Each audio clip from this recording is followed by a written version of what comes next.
प्रभुपाद प्रभुपाद जय श्रीला प्रभुपाद।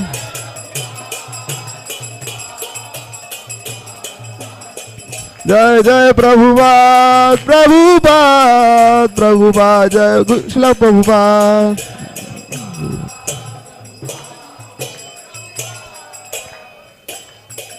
जगत गुरु श्रील प्रभुपाद की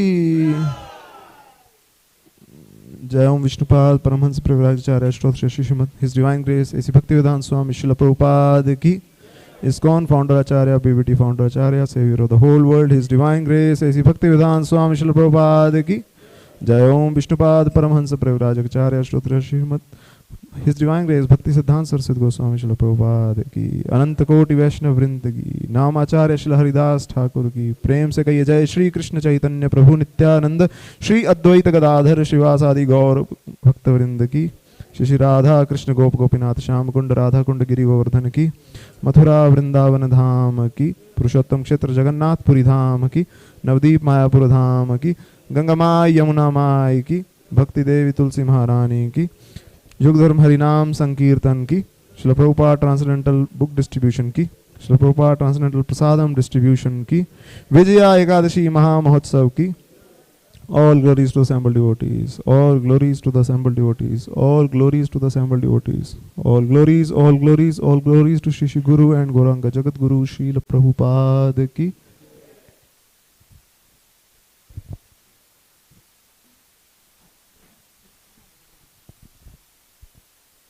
गुरु वंदना का अनुवाद कृपया मेरे साथ साथ दोहराएं। हमारे गुरुदेव के चरण कमल ही एकमात्र साधन है जिनके द्वारा हम शुद्ध भक्ति प्राप्त कर सकते हैं। मैं उनके चरण कमलों में अत्यंत भक्ति एवं श्रद्धा पूर्वक नतमस्तक होता हूँ।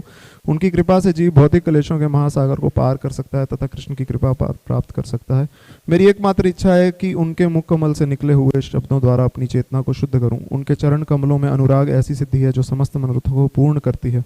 वे मेरी बंद आंखों को खोलते हैं तथा मेरे हृदय में दिव्य ज्ञान भरते हैं। जन्म जन्मांतर वे मेरे प्रभु हैं। वे प्रेमा भक्ति प्रदान करते हैं और अविद्या का नाश करते हैं।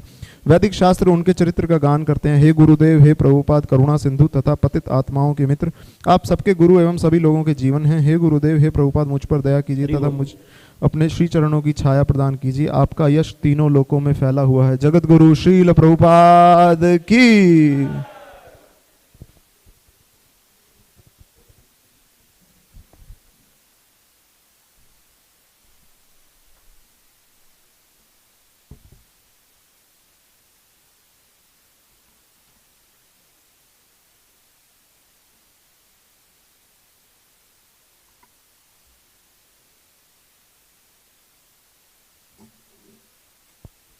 Thanks.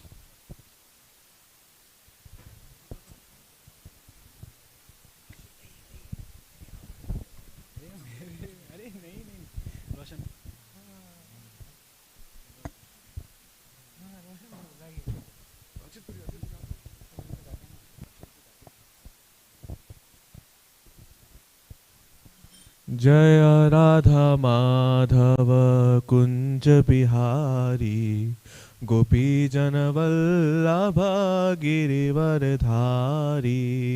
Hare Krishna.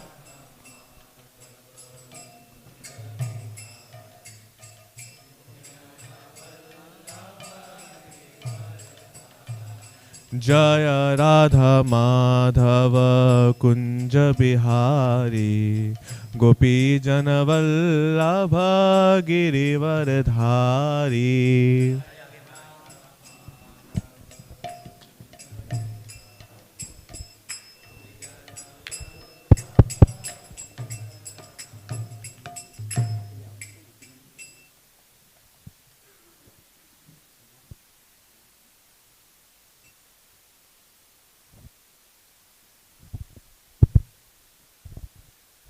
Hare Krishna. Today we are very, very fortunate to have association of His Holiness Guru Prasad Swami Maharaj. Hari Bol. So Maharaj has been extensively preaching all across the globe, especially in South America, Latin America, and it's such a tough zone to preach. But Maharaj has been preaching there. And His Holiness Gopal Krishna Goswami Maharaj has given us very, very special form of mercy, Guru Prasad, in the form of His Holiness Guru Prasad Swami Maharaj. Hari Bol. So let's welcome Maharaj in ISKCON Dwarka by chanting Hare Krishna, Krishna Krishna, Hare Hare, Hare Ram, Ram Ram, Hare Hare. His Holiness Guru Prasad Swami Maharaj Ji ki jai. Jagat Guru Srila Prabhupada ki jai.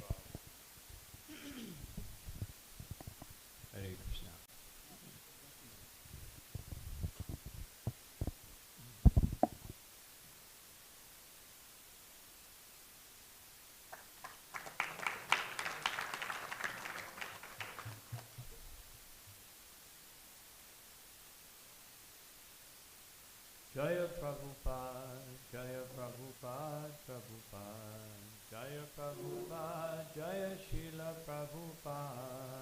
Jaya Prabhupada, Jaya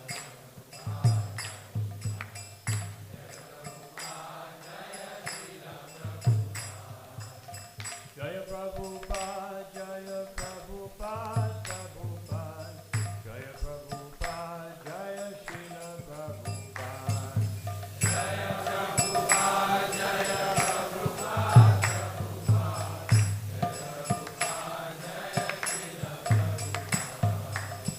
Jaya Prabhupada, Jaya Prabhupada, Prabhupada, Jaya Prabhupada, Jaya Srila Prabhupada.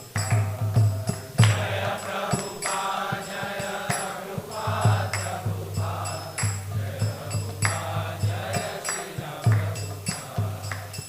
Namo Vishnu Padaya, Krishna Prasthaya Bhutale, Shrimate Bhakti Vedanta Swami Nityanamine.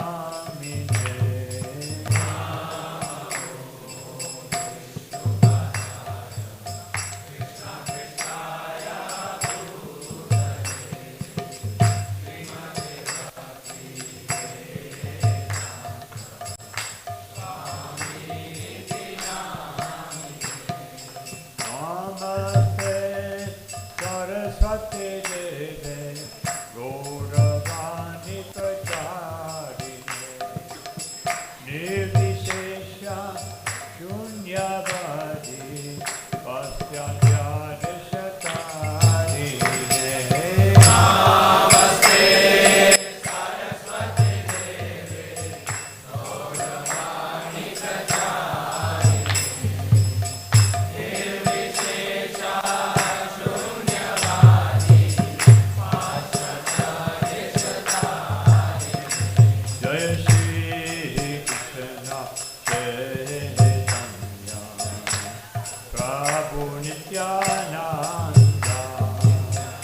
Shri Advaita Gadadhar Sivasari Gaura Bhakta Vrinda.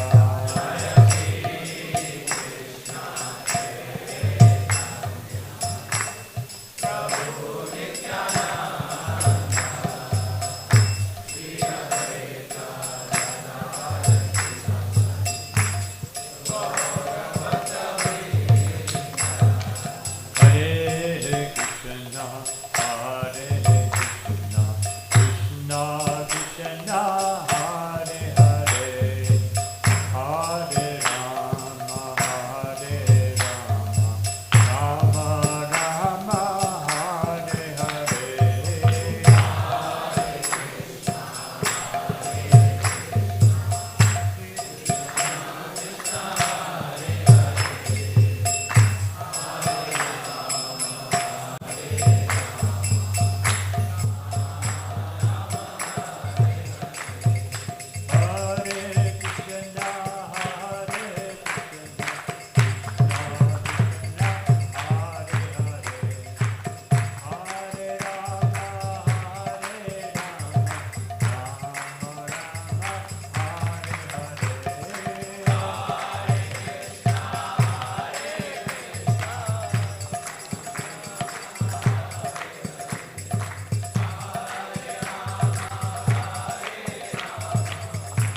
First of all, it's a pleasure, as always, to visit and be here with the servants of Sri Mini Dwarkadesh and get the darshan of their lordship. Thank you all very much for your service and dedication, and by their mercy, all this wonderful project will manifest very soon. Actually, it's already manifest. It's just that Krishna gives us the opportunity to take the credit. When he's doing everything, but he wants us to take the credit. So, I was, so today, traditionally, on Ekadashi, we speak about Srila Prabhupada. So, Sri Guru Prabhupada requested that I share some of my experiences. Of course, unfortunately for me, that when I joined shortly after coming in contact with Krishna consciousness, I was drafted into the army, so I didn't have a chance to go to many places where Srila Prabhupada was visiting.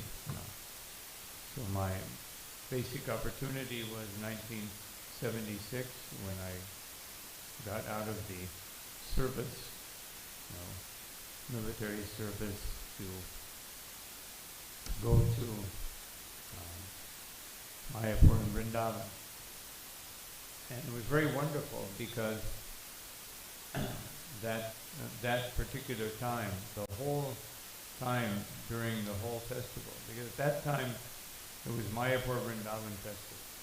It wasn't Mayapur. Now Mayapur festival, and then many devotees go to Vrindavan and Kartik. But at that time it was all together. So, and Prabhupada would go to both places. And so at that time Kartik was, nobody knew what Kartik was. Basically some word. So nobody went to Kartik. Everybody, there was no question of going to India twice a year.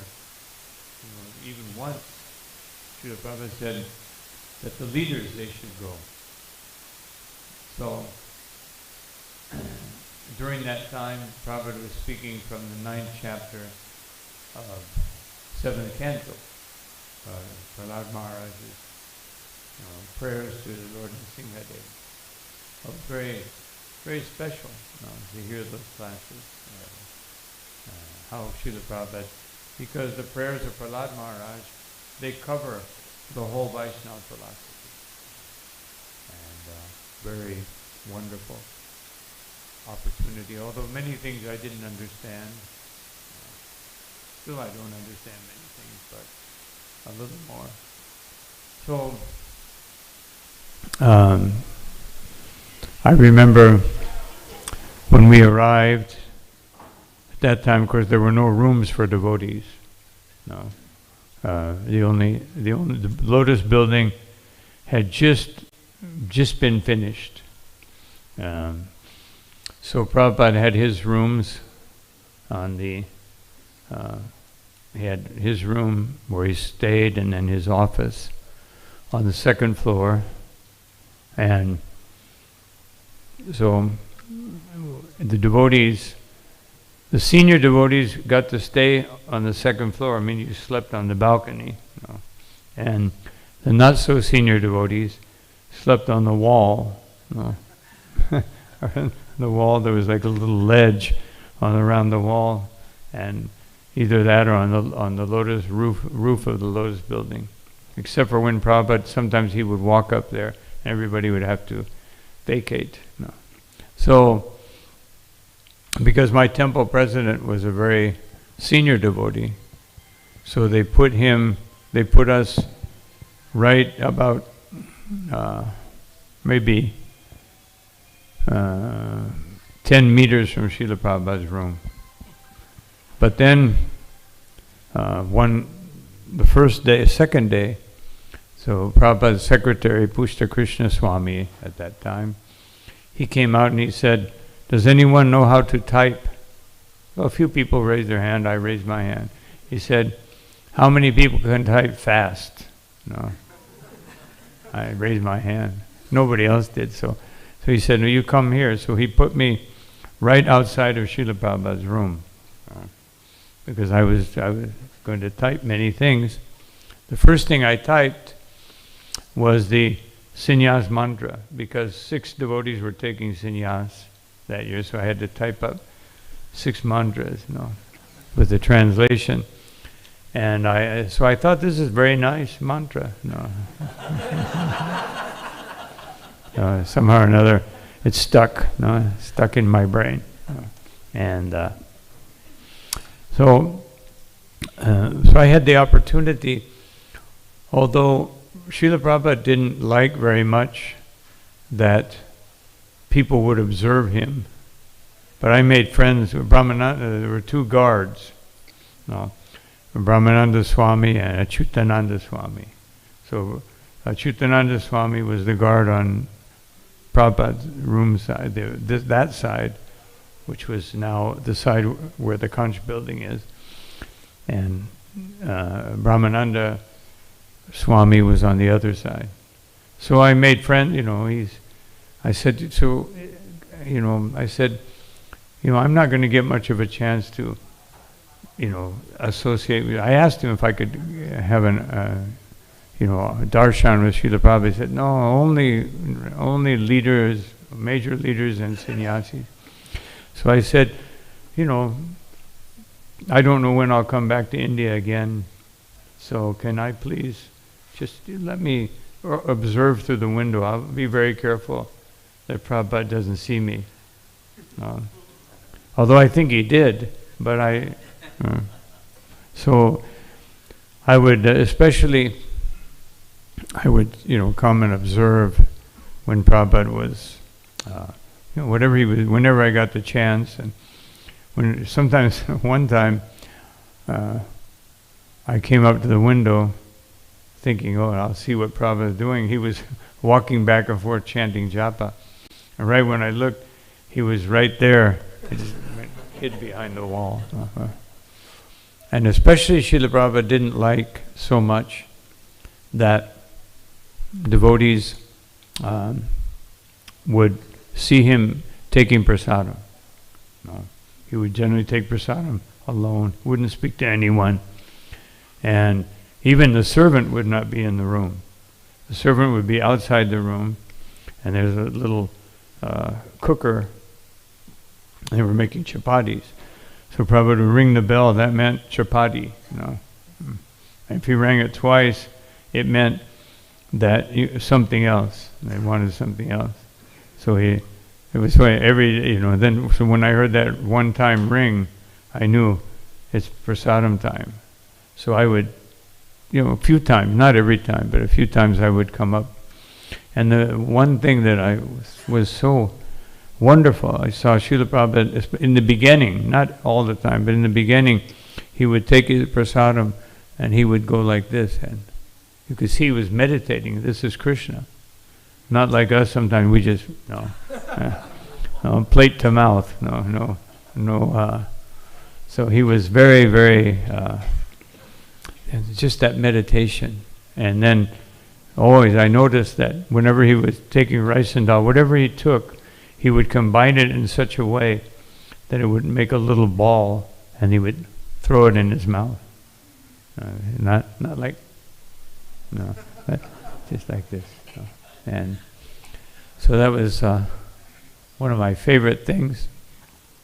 And another thing, whenever Srila Prabhupada would interview some older devotees, I would try to come and hear what he was saying. So, of particular interest to many devotees, most devotees here, when Gopal Krishna Maharaj, of course he was Gopal Krishna Prabhu at that time, he came, and there weren't that many books in Hindi, and so he came. I don't know what book it was, but he offered it, and Prabhupada smiled like anything, and And he stayed there for a long time. Prabhupada was instructing. I couldn't hear so well. Sometimes I could hear, sometimes I couldn't. And a long time.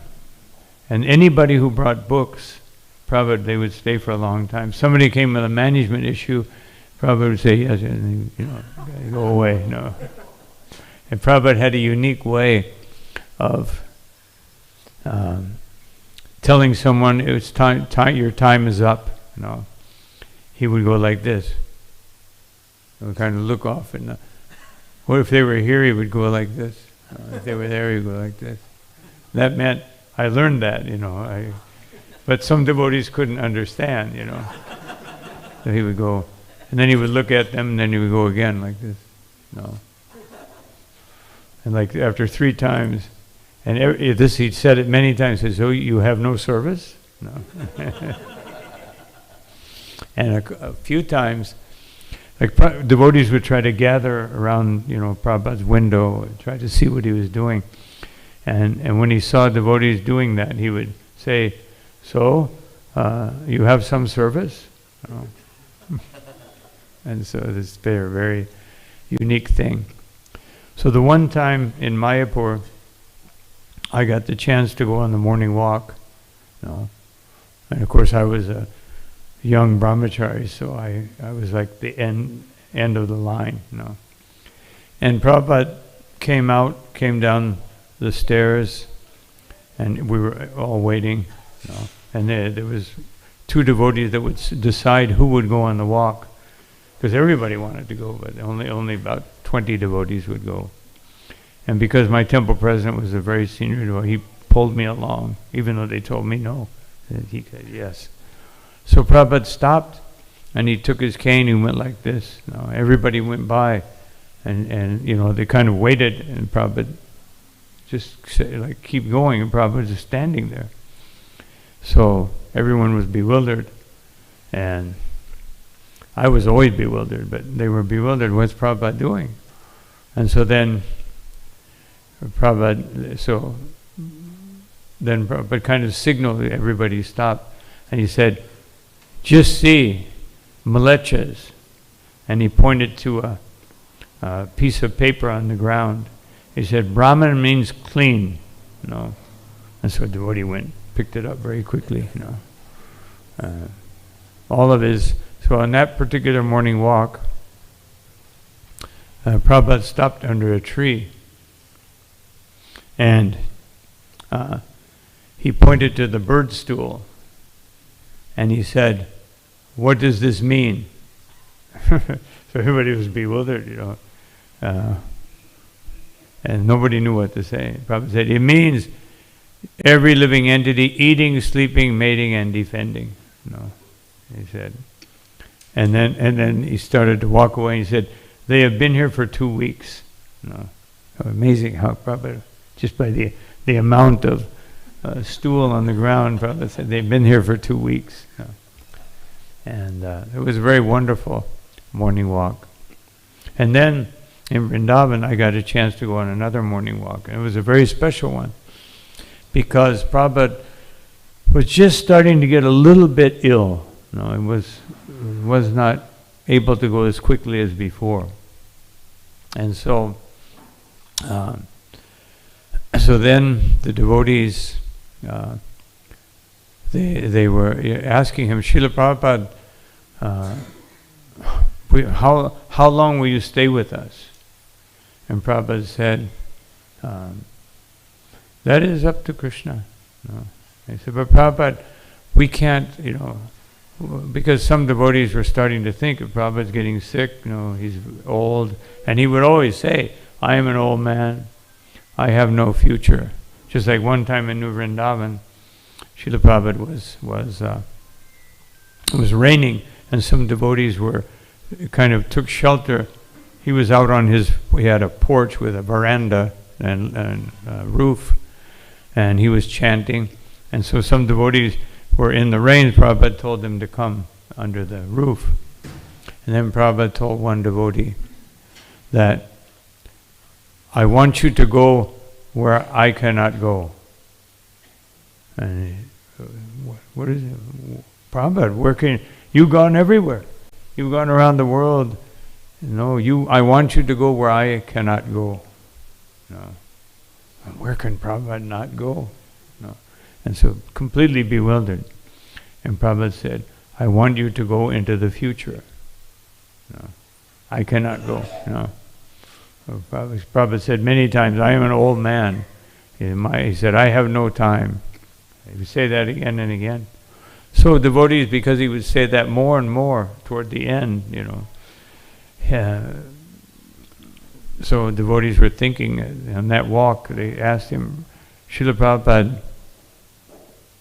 Prabhupada, when will you translate the Goswami literatures? And Prabhupada said, Goswami literature. He said, maybe in 100 lifetimes you will be able to understand. And he said, and then he mentioned that he thought he wanted to translate Vishnu Purana and Padma Purana. So we all thought, well, if he's going to translate that, So said, does that mean, Prabhupada, you'll stay for a long time? Maybe you can stay for 10 years. And so Prabhupada said, if Krishna wants, I will stay for 10 years. So we all took it that he will stay for 10 years. Of course, that didn't happen. So it was very special. And then Srila Prabhupada mentioned that he had so many plans, but Krishna has his plan.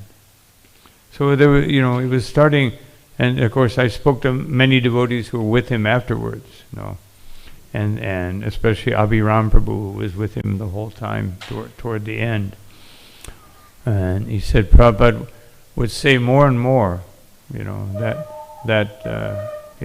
I have no time, and before he got very sick in May of 1977. So devotees were beginning to feel that Prabhupada would leave. And then, but anyway, going back to Mayapur, I remember one particular class that Srila Prabhupada gave, because it caught my attention that he spoke on this class. This was, and I immediately after the class I found out which verse it was, and it was ninth chapter, 7th canto, and the verse number was 17, very special verse.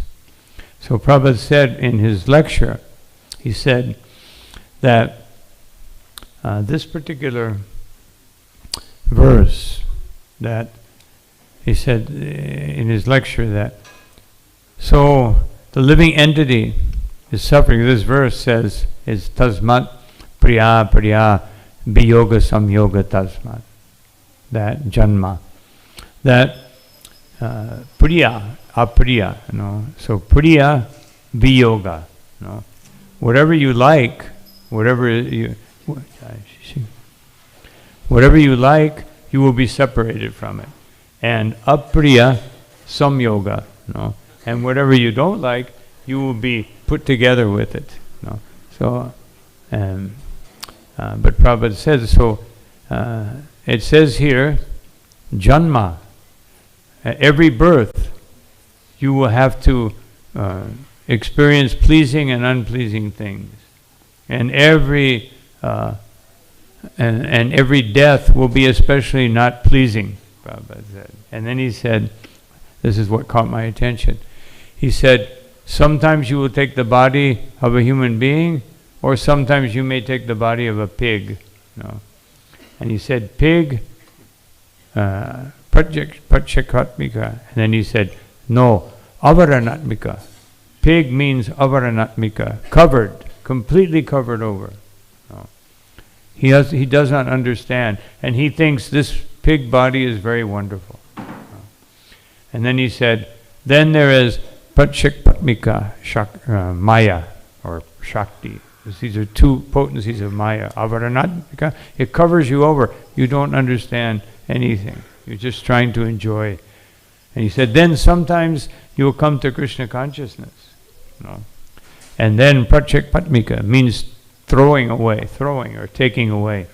You'll think, then Maya will say, what is the use of this? No? Life is very short, you must enjoy. Just like in one lecture, Srila Prabhupada said, one man interviewing Srila Prabhupada, he said that, why do you have all these young people doing so many austerities and, difficult life? And he said, that's for when you do that when you're older, like end of life, not beginning.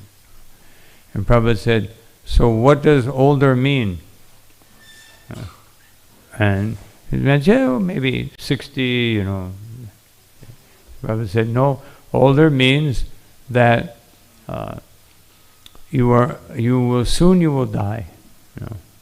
That is older. So he said, do you agree? And the man, yes. So Prabhupada said, when will you die? I said, I don't know, maybe 30, 40 years. Oh, you could die tomorrow? Yes. So therefore you are older. You chant Hare Krishna. Prabhupada's logic was incredible.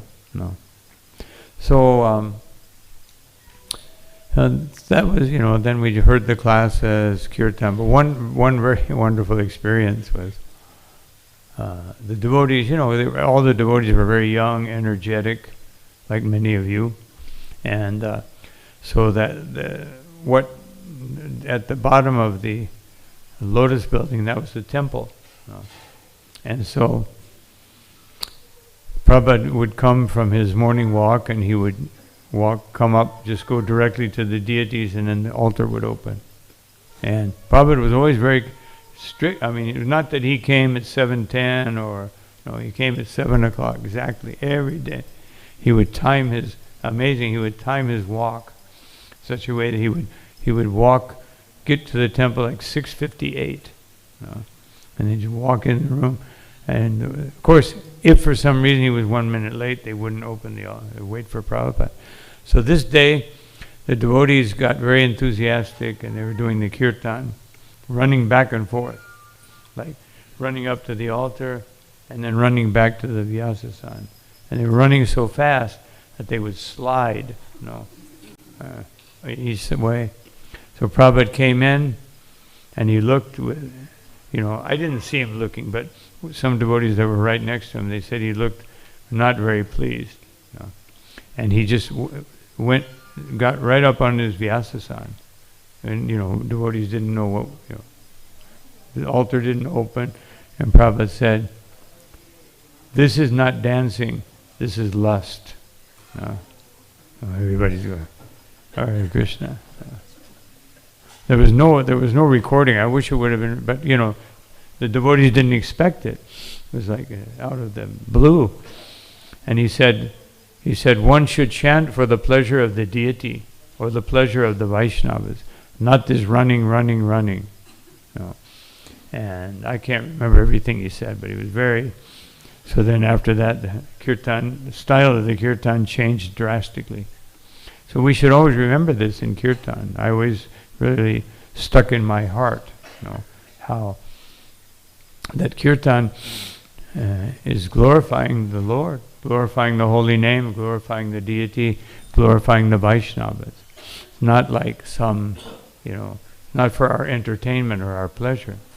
Just like sometimes we have kirtan melas, and I see many devotees, they're in the mela, and they're thinking that, this is for my pleasure.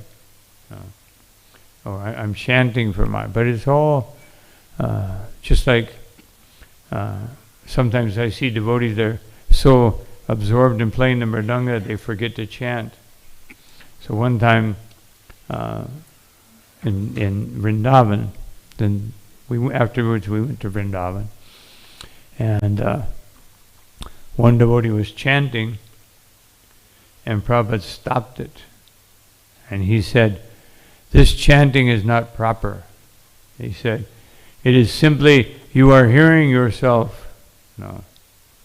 Of course, this also wasn't recorded because, they didn't expect Prabhupada to stop the kirtan. And he said the same thing. He said, this is simply desire. desire to be famous. Kirtan is to make Krishna famous, not to make you famous.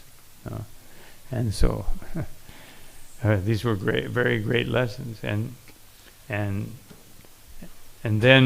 I wasn't there, but later Prabhupada, one devotee was playing mridanga and wasn't chanting. So Prabhupada stopped the kirtan. And he said, no instruments. And he said, just clapping your hand. No instruments are not necessary. No, they are meant to enforce the chanting. Of course, those are not his exact words, but basically he said, it is meant to enforce the chanting, not to overpower the chanting. No, that the Mahamantra should be. This is the main thing. We're chanting the Mahamantra. We're not doing mridanga exhibition, no, or kartal exhibition, or djembe exhibition, or harmonium exhibition. That's not a concert. It is a glorification of Krishna. And then 1977, in the so Jayapataka Maharaj, he decided that thought it would be very good if it would bring people into our, into ISKCON. So he decided to have a kirtan competition. He organized it. He told Prabhupada, I mean, I didn't see it, but the devotees told me, Prabhupada said, like, not like, oh, wonderful, like, he allowed it.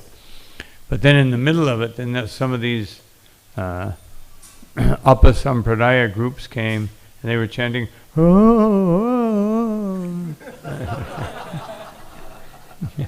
And Prabhupada said, stop them.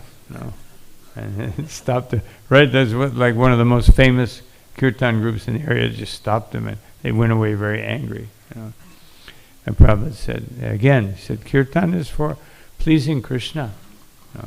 Not that everyone can see your vocal abilities, but that you please Krishna. This is the purpose. And so we were in, when we arrived in Vrindavan, I remember I saw one dog, and some of these dogs had mange, and all the hair had fallen off of his body. And I said, oh, that dog is horrible. And one devotee said, he is a Brajbasi, don't insult him. And immediately, like 3 hours later, I got sick, very sick, with dysentery, and very bad. And I always meditated on that from that time. Even a dog in Vrindavan is very special. And I was so sick. I was supposed to be initiated. And I was so sick I couldn't even get up. So the temple president said, well, maybe you should not be initiated. No way. I said, either I get initiated or I die. One or the other. And so the day of the initiation came. That was the 4th of April, 1976. I couldn't get initiated before because I was in the army and I couldn't go anywhere. So, and I remember that one devotee told me, because I was thinking, who am I to be, I started meditating, maybe I'm so sick because I don't deserve to be initiated. So I told one devotee that maybe I shouldn't be initiated, maybe I should wait and become more qualified. And he said, how will you become qualified? And I said, well, maybe reading. No, he said, you'll be qualified by Prabhupada's mercy. He said, therefore, you should do it. Just like Bhaktivinoda Thakur says, Yogyata vichari kichu nahi pai tomara karuna sara. That I'm made of your mercy. That is my essence. So the initiation day came, and of course I remember also the parikrams. Prabhupada came on some of the parikrams, not all of them. And so and we would just go on a bus and go to whatever parikram site, and Prabhupada would speak for a few minutes, then he would go, and we would talk some more and chant, and there was no walking. It was all just in the bus, because the whole festival was Mayapur and Vrindavan was less than 1 month, because Prabhupada wanted everybody to get back and do Sankirtan. And so I was very sick, but I just pulled together all my strength. And then, so there was many devotees being initiated. And it came to I was like about, 3/4 of the way at the end. And one devotee before me, Prabhupada, was asking everybody, what are the 4 regulative principles? So I was sitting there, no meditating, I was very nervous.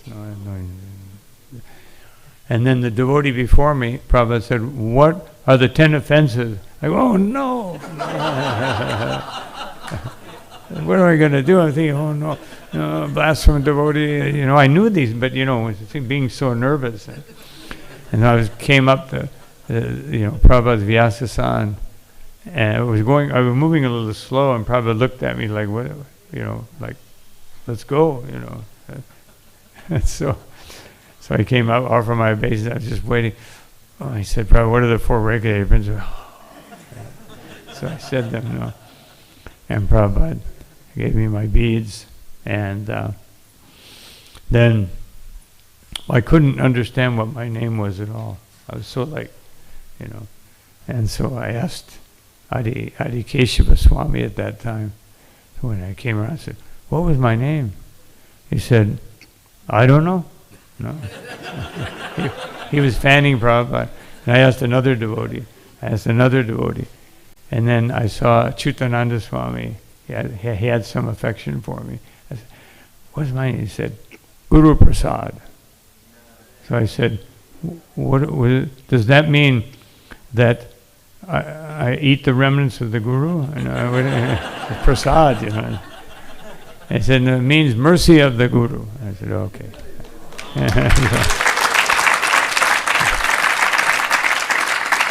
So it was like a very special thing.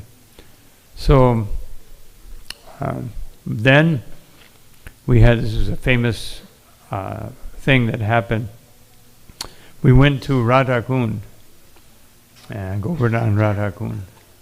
Govardhan, where the bus came, we went to Govinda Kund and one or two other places. Then we went to Radha Kund. And so in Radha Kund, this is April, so it was like, after the initiation, it was like, April is pretty hot in Vrindavan. So we all decided, some of the older devotees, they jumped into Radha Kund. Jumped in, not like stepping in. And then all, younger, we were younger, so we all dove in, like diving in like this. And everybody was swimming around. And then one devotee decided that she started water fights. Like, you go like this. Of course, Krishna does these things, but with the gopis, but, not for us, and not in Radha Kund. So then all these, I noticed that, and many of us know all these Brajabasis are looking at us like, what are you doing, And so then we came back, and Prabhupada called everybody, said everyone who went to Radha Kund had to come to Prabhupada's room. Prabhupada said, so you are all offenders to Srimati Radharani. I thought, Prabhupada said very heavy, he said, Srimati Radharani is the queen of Vrindavan, and you have offended her. We're thinking like, waiting for some lightning to hit us or something. We were very, very, worried and nervous. Prabhupada, again and again he said it. When Prabhupada wanted to emphasize something, he said it again and again. And we were like, kind of becoming smaller, like we would shrink down to a molecular size. But then Prabhupada said, but you did not know. Therefore, she has forgiven you. And then Prabhupada said, but you can never bathe in Radha Kund again. He said, you can go, you put 3 drops of water. No. And so we, Jai Prabhupada, we got off easy. So. But I was thinking about that on another occasion. I wasn't there, but during the inauguration of the Hyderabad farm, Prabhupada said, I want a big festival, and you invite all the people. So he said that, he said how to do it. He was telling everybody what to do. And then Prabhupada was looking around, where is Mahamsa? He wasn't there. And he said, where is... And he said, he was looking like... He thought something was wrong. And he said, so they brought him some prasadam. And he took one bite. He said, who has cooked? So they said, well, Prabhupada, actually we hired cooks. And Prabhupada said, you have hired cooks? Who are these cooks? No. And the cooks had already gone. No. And then Prabhupada went out. He was very unhappy. And finally Mahamsa Prabhu came. And then he saw everybody like with their plate going like put it down.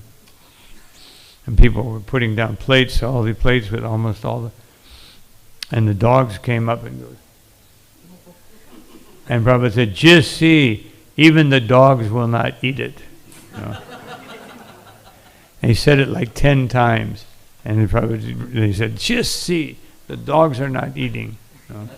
Again and again and again.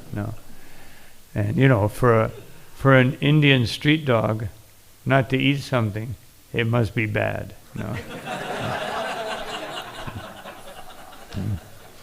So, now, more sophisticated dogs, they may, but the Indian street dog is not so sophisticated. So, after that, then in Vrindavan, of course, I didn't have the opportunity.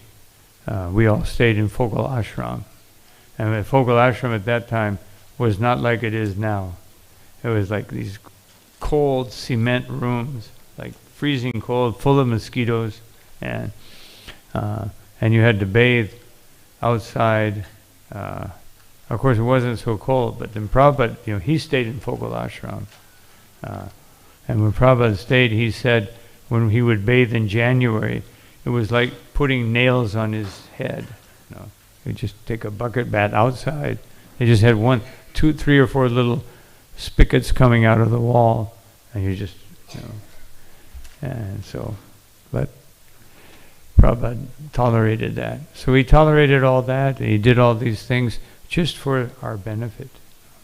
So then, Prabhupada was leaving for Bombay, but he did one program in Delhi, and he stayed in Delhi for like 1.5 days before he left. So my temple president, being one of the senior most devotees, we got to go with Srila Prabhupada, and he did, the temple at that time, of course, was just a house, and so we were taking prasadam, and we actually arrived there. At least the group that I was with, we arrived one day before Prabhupada. So, we were all amazed that the cows would always come at prasadam time. Right at prasadam, they would come. Amazing. They'd be waiting for us. So we would, whatever we didn't want, we would give it to the cows. So the next day, Prabhupada was there. He was chanting on the roof. And we did that, and Prabhupada called us up on the roof. And he said, you do not give your remnants to the mother. You take the mother's remnants. No. And so Prabhupada said, the cow is our mother. Why are you giving your mother remnants? No. And then Prabhupada mentioned that also cooked food is not good for the cows. No. So then next day, of course, the next day Prabhupada had left, but the next day we bought bananas and everything. Cows came, we fed the cows, and we even kept a little piece of the banana and took it, so we would take the cows. We had to fight with the cow to get that last piece, There, you know how cows are when you have, they're not very, usually they're very gentle, but when it comes to eating, there's no rules. So, but then we did one program at this man's house, wealthy man, and after the program, Prabhupada walked out, and they had like the wealthy man, he had a grass yard outside. And so Prabhupada saw one faucet was dripping, and Prabhupada told the devotee he said, "Stop that dripping water." And so devotee went over. He couldn't. He said, "No, Prabhupada, I can't stop it." But he said, "Anyway, it's not our water." And Prabhupada said, "What?" He said, "Nothing is ours. It is all Krishna's." And from that point on, I always tried to have that vision. Everything belongs to Krishna.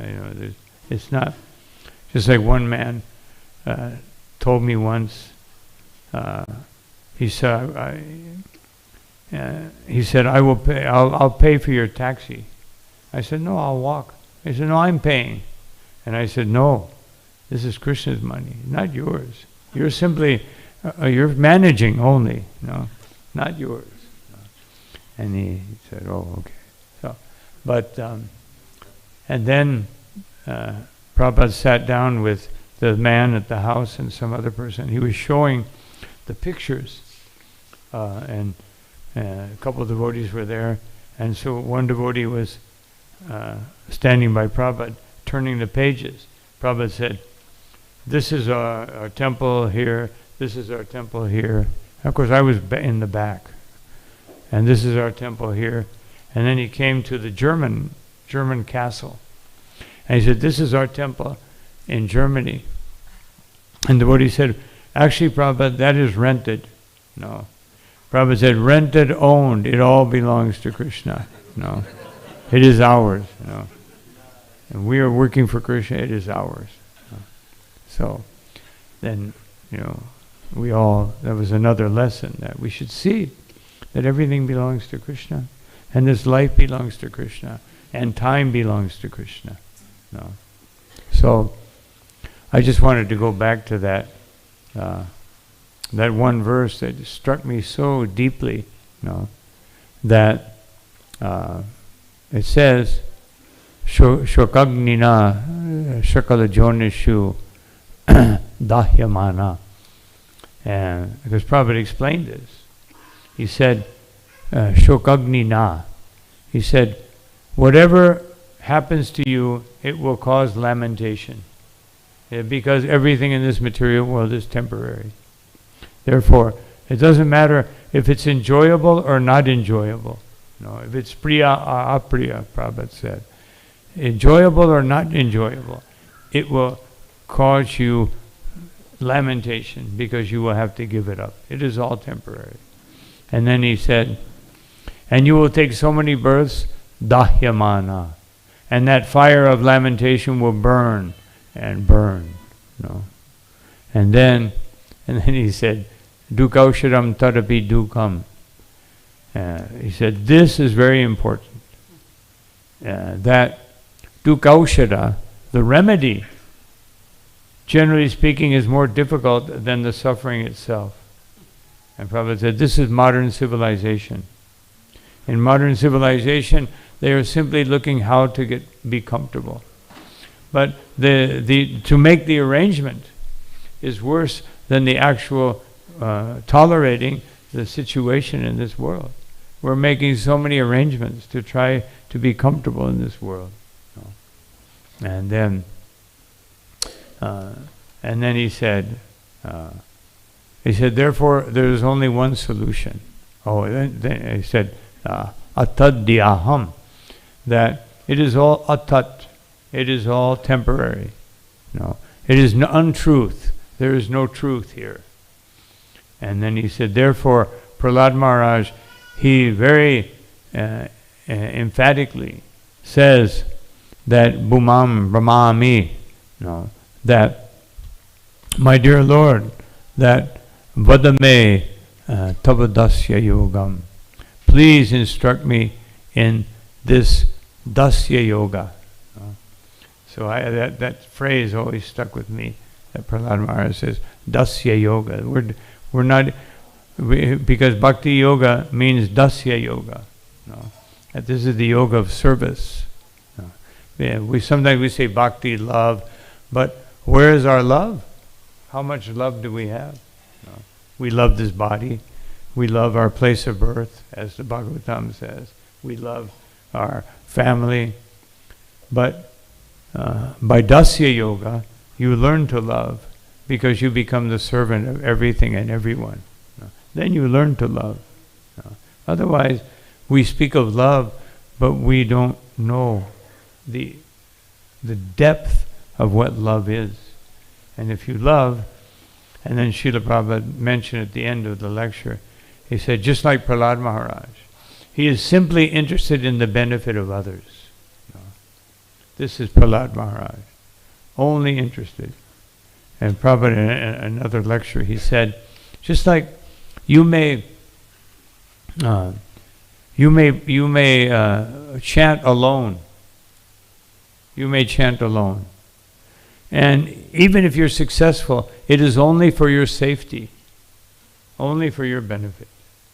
But if you take risk, if you accept dangerous position to give benefit to others, then Krishna will take notice very quickly. So this is the Sankirtan movement. Sankirtan movement means we take a risk. Even building a temple, you take a risk. We don't know how many people will donate, how many people won't donate. We don't know. But we take the risk.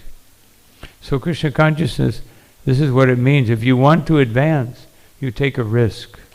You go beyond the safety zone, the comfort zone. Otherwise, spiritual advancement will be very difficult. So, and very difficult means, as Prabhupada said, very difficult means that you will not be able to leave this world. You will have to take another body. And sometimes we think, well, what's so wrong? This body hasn't been so bad. I was born in a nice family. Everything, I had a pretty good life. No, we don't know. We don't know what's in store. And in one lecture, another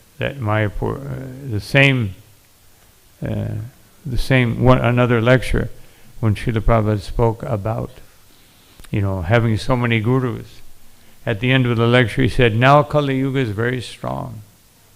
He said, and it will get so much worse that at the end people will eat their own children because there will be no food or water. Therefore they will, and another lecture he also spoke about this. He said, just like some snakes, they eat their children. So if people, they will be forced to eat their children. And Prabhupada said, therefore, don't waste any time. In this lifetime, you must get out. Don't waste time. And so, I just wanted to conclude by saying that because everyone is so fascinated with AI. When Prabhupada went to Iran, he asked one devotee, because this idea of artificial intelligence was just like, it was just kind of on the, some idea. When I was maybe, how old was I? Maybe 12 years old. There was a movie called 2001. And it was about this man who goes into space and a computer, and the computer takes over. And then he realizes the computer is not obeying me, and he tries to shut it down. But then the computer ejects him from the spaceship. So there was some idea of this AI. And so Prabhupada said, So will machines become so intelligent that they will overcome? They will develop consciousness, overcome mankind. Probably. And one devotee started explaining, well, and this and that, and then Dayananda Prabhu said, "This is nonsense." And Prabhupada smiled. He said, "Yes, life comes from life." So anyway, these are some thoughts on Srila Prabhupada. Nowadays, AI, just like many years ago when AI was becoming prominent. So one scientist, and he warned everybody. He said, he asked AI, how can we eliminate all the problems of humanity? And the AI answered, said, eliminate humanity. So he warned us, that these machines are not thinking, they're not compassionate. They will simply answer according to the best possible. And so everybody's so fascinated by AI. But AI, from a devotee's point of view, means all this so-called knowledge that is available to us in books, internet, it's all AI, artificial intelligence. Real intelligence, yena mamupayanti te, yadami buddhi yogam tam, yena man. The real intelligence means how to go back home, back to Godhead, and how to help others go back home, back to God. This is real intelligence. And so otherwise it's all artificial intelligence. So these are some thoughts on this auspicious Ekadashi day. And we tried to chant more. His Holiness Gopal Krishna Maharaj, in his will, he said, so chant 25 rounds on Ekadashi. So this was his. Of course, sometimes we can't. On another occasion, this is something I forgot. When we were doing the Pandal program in Delhi, we were, those days we didn't hire people to put up the pandal. We put up the pandal, and we weren't so expert. So we were supposed to be putting up the pandal, and Prabhupada came up in his car, and we're sitting there, Hare Krishna, Hare Krishna. Prabhupada said, "What is this? Why are you not putting up the pandal?" Prabhupada, we're trying to finish our 25 rounds. And he said, Ekadashi does not mean 25 rounds. It means 25 rounds means more service. Right now your service, put up this pandal. Forget about these rounds. So, of course, Prabhupada he liked us to chant more on it, but he wanted us to understand that the meaning of chanting more, or the meaning of fasting on Janmashtami, or on Gaur Purnima, or any fast day, the meaning is to do more service, not to just mechanically deny food. That, Hiranyakashipu can do that better than us. So it's not like, something special about not eating. In Bhagavad Gita it says, this is the demoniac people in the mode of ignorance and mode of passion. They stop eating to get some material benefit. And then Prabhupada mentioned politicians, sometimes they go without eating or sleeping, but only for personal benefit. So the real purpose of Ekadashi, fasting, chanting more around, it means to do more service. This is an auspicious day. We want to do more for Krishna. Hear more, chant more, do more service. Like, and when I was doing book distribution on Ekadashi, we would try, instead of chanting 25 rounds, we would do, like, I figured it out, 25 rounds means 60% more. So we would try to do 60% more books on Ekadashi. So therefore, I won't prolong any longer, so that everyone who wants to, they can go out and chant more rounds, distribute more books, do more service, hear more Srimad Bhagavatam and Bhagavad Gita. So thank you all very much for your kind attention. Any comment or question quickly? Yes.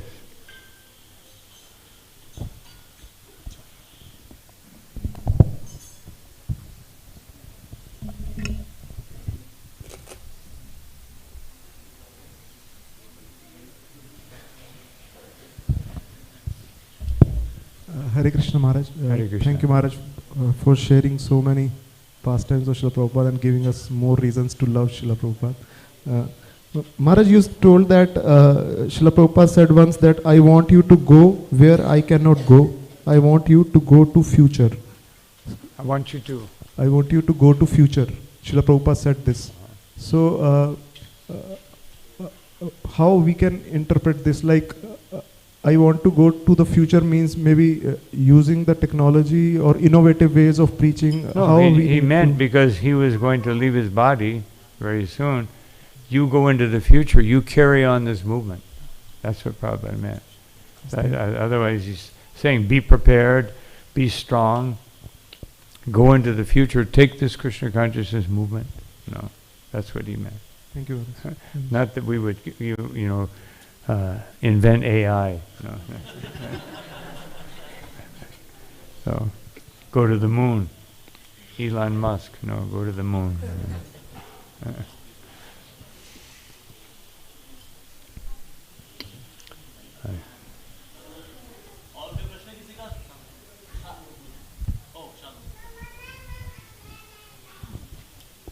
Hare Krishna Maharaj, thank you for wonderful class on Srila Prabhupada glorifications and so many pastimes. Maharaj, you told this shloka from 7th canto, Dasya Yogam. Shri Prahlad Maharaj said Dasya Yogam. Mm-hmm. We also heard in Bhagavad Gita Buddhi Yogam, Dadami Buddhi Yogam. Yes. And every morning we say the desired result of the Vaishnava success is Krishna Prema. So we have 3 targets, the Prayojanas. Buddhi Yogam, Das Yogam, or the love for Krishna. So what can be the best to understand 3 of them? They're all the same. They're just at different stages. A devotee, from his point of view, is doing Dasya Yoga. But from Krishna's point of view, he's doing Bhakti Yoga.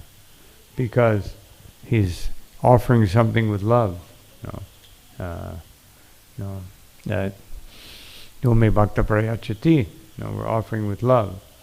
So that's, by the mercy of Srimati Radharani, Prabhupada said this, she tells Krishna, this person, he is offering you with love.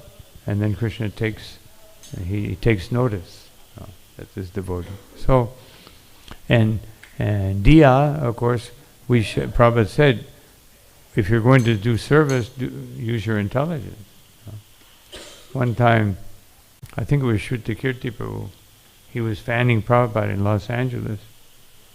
And Prabhupada turned to Tamal Krishna Maharaj, he said, get someone with intelligence to fan.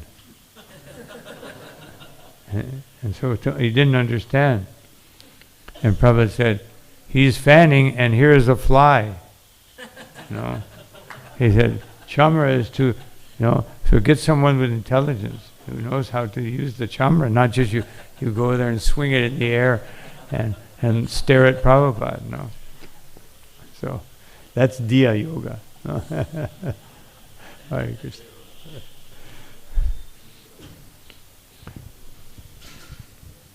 Yes. Dr. Prabhu.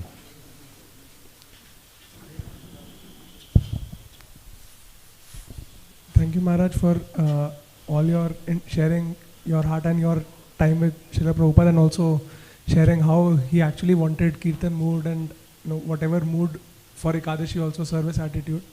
Maharaj, just one thing around artificial intelligence and what is, because a lot in the world is changing now with artificial intelligence and AI. So how should we use it carefully, because it is also very dangerous at the same time, this technology, because recently also, for example, there were some things online, Elon Musk was also posting some things where it was used in a sense which is not Shastric also. So yeah, online, everything we can do, just like book distribution is Brihat Brihat Mridanga.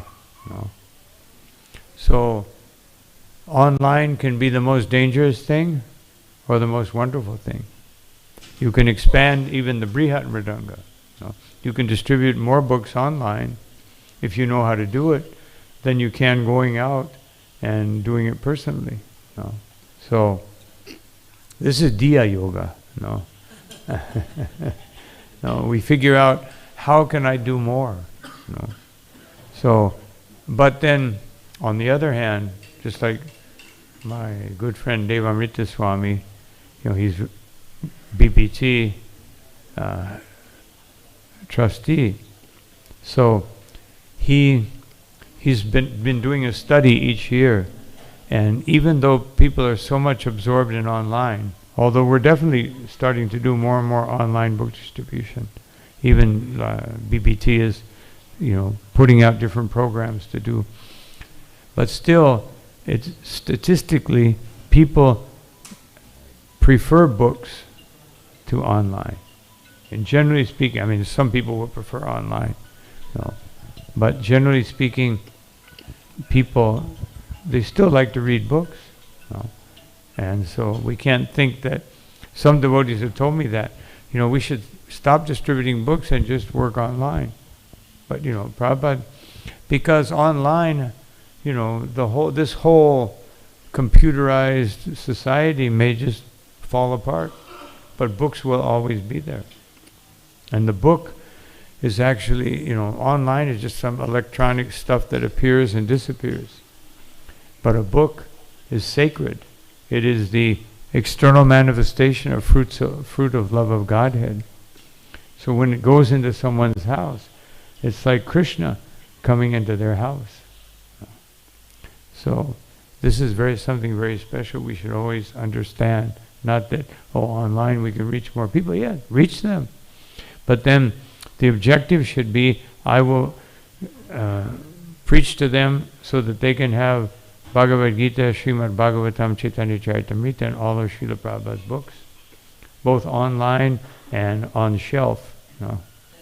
And don't leave it on the shelf either. Some people have a very nice library. One devotee's home, when he had all the books, but they all have a little plastic cover on it. Still. Like sometimes I've seen in India, when people buy a car, they leave the plastic on the seats for like 3 years. I've seen that. Keep the seats in good shape. Just like my mother, she had a little room, and all the furniture was silk, and so nobody could sit on that furniture. I said, what's the use? Just have these chairs, and nobody could go touch anything because everything was too expensive. I said, what's the use? Well, when my friends come. Okay.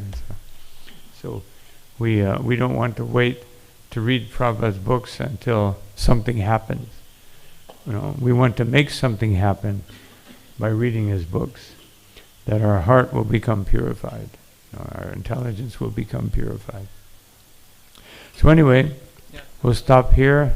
Oh, okay, one more quick question. Hare Krishna Prabhuji. Thank you so much for the enlightening lecture. I just had one request or one understanding from your side. When I see the global website of BBT, so we know that there is Bhakti Sastri course which is offered online from a university in England, and you also have something in US which has got accredited courses, etc. So, but when I look at the Indian context, while we are doing Bhagavad Gita and smaller programs, but we don't have a very structured large-scale program or a tiered program like you have in UK and US. So, and I've been asking, I was earlier with ISKCON Bangalore also, I asked them the same question, that when are we launching a tiered program, let's say level 1, level 2, at a graduate level or a postgraduate level, or is there a plan like that for India? Well, you hit a nerve on that one. Online courses are very good, but there has to be a way that also the realization of the course takes place. This is something that I've been fighting with the ISKCON Education Ministry, that you should not give the certificate until a person shows that they have realized this knowledge to some degree. Anyway, but still the course is good, but one should not think that, one should think this is the seed planted in the heart and in the mind and in intelligence, and the action must come. Otherwise, I have a story about that, but it's too long to tell right now. But story about that, Prabhupada, I'll tell it very quickly. So Prabhupada, they were picking him up at the Calcutta airport, and the leaders, they were in the car, the 3 leaders with Srila Prabhupada. And so they said, Srila Prabhupada, there's one devotee who's only reading your books. He's not doing any service. And Prabhupada said, oh, no. Parikat Maharaj? No. Shravanam? This is not service? No. Yes, Prabhupada, he's not doing any practical service. Prabhupada said, hearing Bhagavatam not practical? No. And they said a few more things, and Prabhupada just would, counteract it. And then, so they were frustrated. What are we going to do? No, everybody's going to be sitting around reading books. No one will do any service. And then Prabhupada said, but if he is understanding, he will do service. Jai Prabhupada.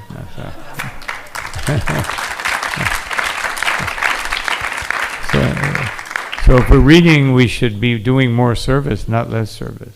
I've seen some people, they take Bhakti Shastri, and after they take it, they do less service. And they become a little puffed up. So that's not the purpose. You should become more humble and do more service. Otherwise, you haven't understood the course. You just got some theoretical knowledge in your head. And as Bhaktivinoda Thakur said, that if you just have knowledge in your head and you don't give it to others in a meaningful way, then you become like a mental ass. An ass carries a big load, so you carry a big load in your head, but it's not being utilized properly.